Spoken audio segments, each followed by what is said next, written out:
আজ পূর্ব মেদিনীপুরের নন্দীগ্রামের অন্তর্গত গাংড়া সমবায় সমিতি নির্বাচন অনুষ্ঠিত হয়। এই নির্বাচনে বিজেপি ও তৃণমূলের মধ্যে ভোট পর্ব চলে। সকাল থেকে শুরু হয় ভোট পর্ব। মোট 9টি আসনের মধ্যে ভোটাভুটি চলে।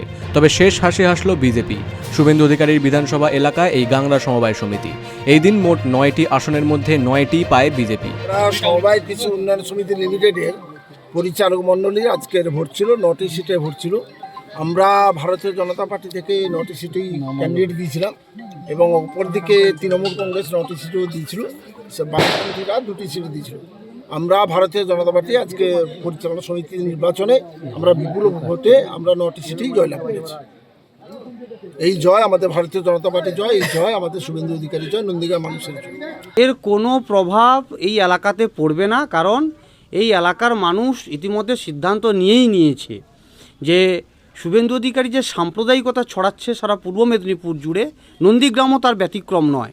সুতরাং এখানে মানুষ উন্নয়নের পক্ষে থাকবেন, সাম্প্রদায়িকতার বিপক্ষে থাকবেন। রীতিমতো গেরুয়া আবিরে মেতে ওঠেন স্থানীয় বিজেপি নেতৃত্বরা।